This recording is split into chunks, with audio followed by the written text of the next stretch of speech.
What's up, guys? It's Sierra, the Festive Bohemian.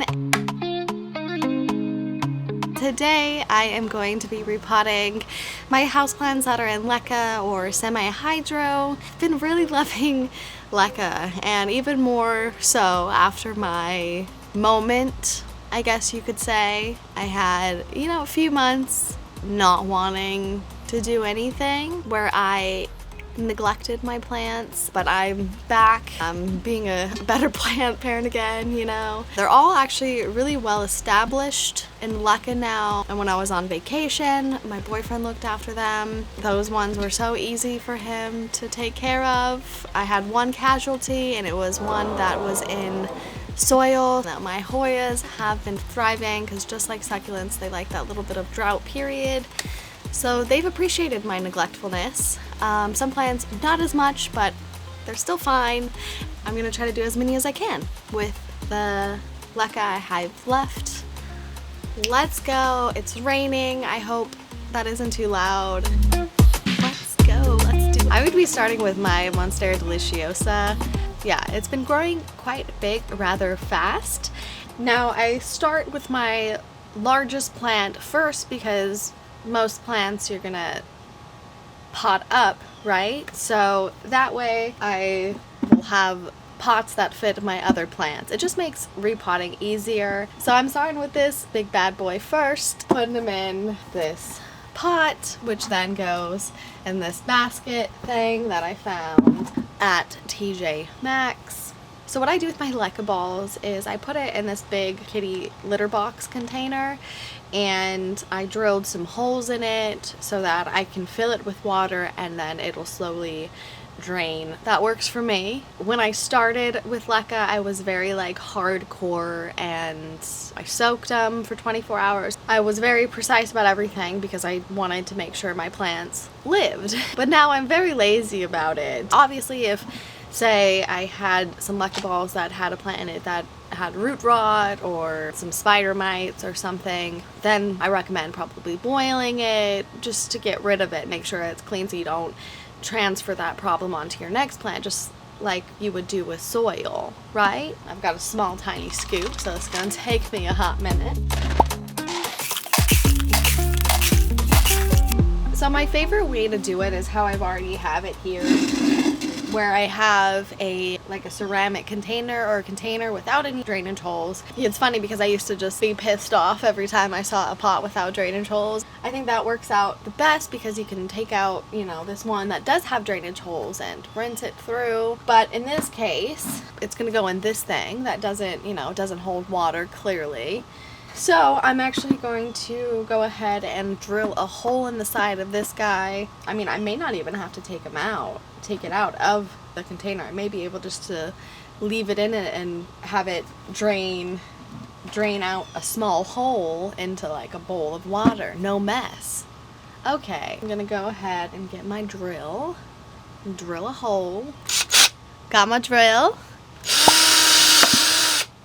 Bam. I think one hole will be good, right? Right? If you want to see how I made my moss pole, I do have a video. Super easy to make. I will link the video right here for you if you want to go check it out. Make one for yourself. Y'all, I got my shirt inside out. Okay, it's right side in.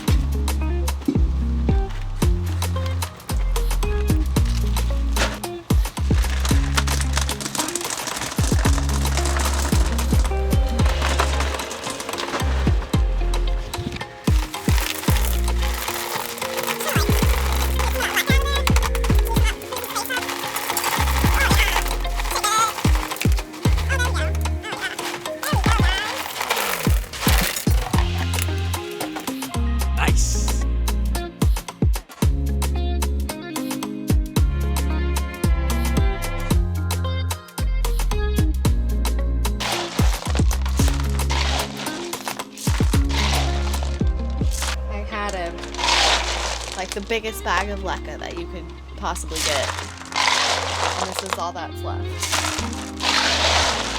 Kind of hit it, gotta hit it, shake it to get it to settle the Leca in there. Oh yeah, I can do it.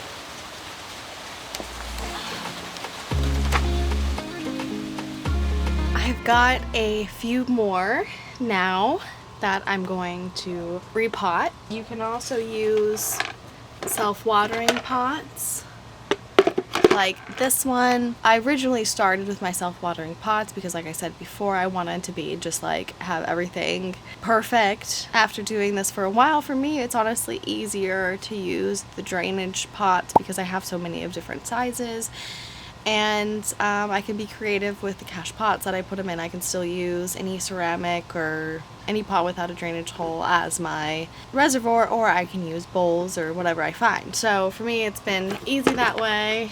Heartleaf philodendron in this pot. Now for me, my heartleaf was actually one of the ones that took to Leca the worst. It had a harder time converting, but it's eventually figured itself out. It just shed quite a few leaves in the process. Well, not a very thick root system. In fact, there is like some roots still rotting in here. So there you go. He's been struggling the hardest. It's funny because my mom just bought me a new philodendron heartleaf, same one, to make me feel better. I wonder if she foreseen something happening to this one. No, he'll be good. Wasn't expecting to see this, to be honest.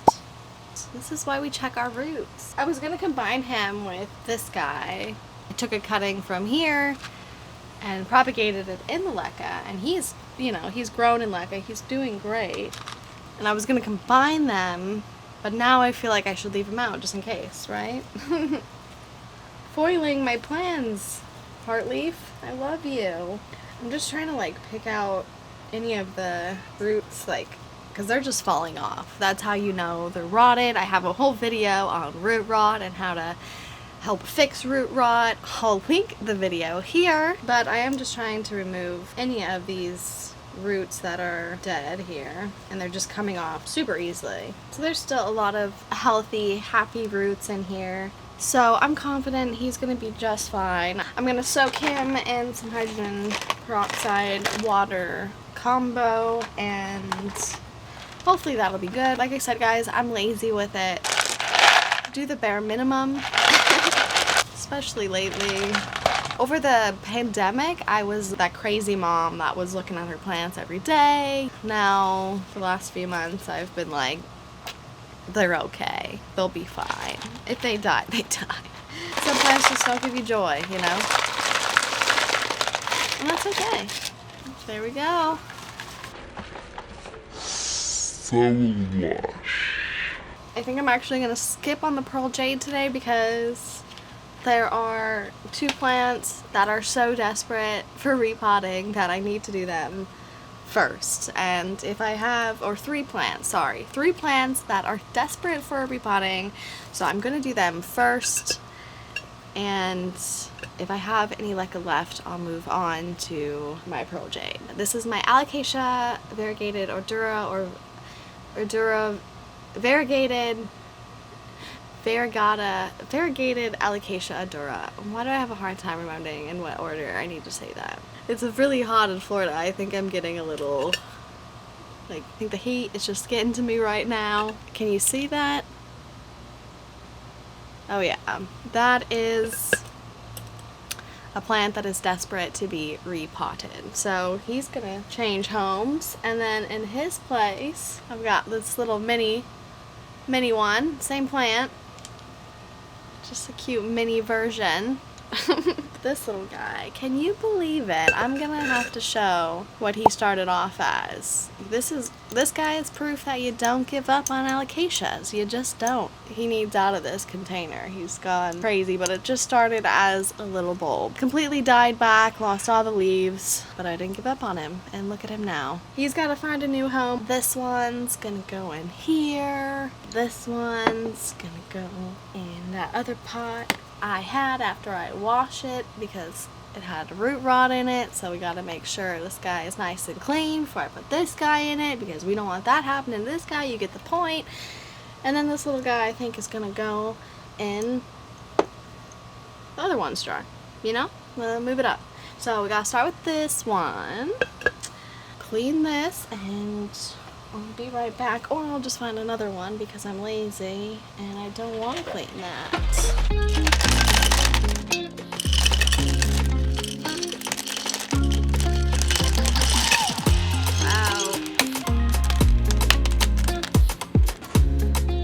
Long that is. That's like crazy long. I feel like I need like a nice long pot would be perfect, and I think I see the one.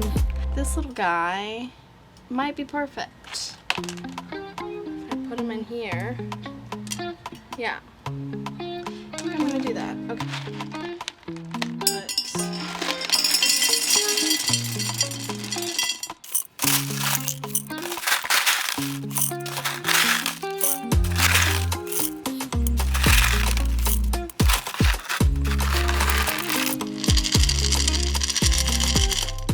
Glass containers aren't necessarily my favorite thing to put plants in. I like the idea. Oops. There's so many glass containers you can recycle and use. Glass candle jars like I showed you here and here. But it is hard to clean them when they have buildup and stuff. Like, well, especially, I mean, this one in particular, it doesn't get as bad because it's not clear as this one here. Glass containers like this could definitely make rinsing out harder. You may have to do it more. But from me, someone that is extremely lazy with Leca, I can tell you I didn't rinse this, or I didn't flush. There's the word. I'm telling you, this heat is getting me right now. I didn't flush the Alocasia in here like once. I don't think. I kept filling up the water, but I never actually flushed him, and he's doing fine. Could he be doing better? Possibly. A great thing about Leca too, which I will be doing a pros and con Leca video shortly, and one, because I just thought of it now, one of my pros is that when you're replanting, you don't really have to think about if you just watered it or not, right? Because your plants that are in soil, you want to let the soil dry out a little bit. When you pluck them out, you could rip the roots quite easier. There's a pro in my opinion. Let's move on. So we're going to be putting this bad boy in this container. I am going to clean this guy out. Easy peasy lemon squeezy, other than I lost some balls. I was running out of balls, you guys. There we go, there we go. Well, put them back and then I'll water all of them. So now I'm gonna put this guy here because he is going crazy in there. Can you see these roots or not? Yeah. He is asking for some freedom. If you guys have any questions related to planting in Leca, ask away. And I will be completely honest with you, because I am not gonna lie. I went into this doing, with Reddit and reading, watching all the videos, making sure I did everything right. You can even watch my older videos of me converting my plants to Leca, which I'll put here, and also my video of like my upkeep after a few weeks, and I was panicking, I was stressing everything. I didn't want to kill my plants, and now I'm like surprised my plants aren't dead because of the way that I treat them, because I don't do all the things that they say you have to do. If you guys are not subscribed, you should definitely do so, and give this video a big thumbs up. More videos are coming, I promise. Okay, I'm back. Thanks for watching.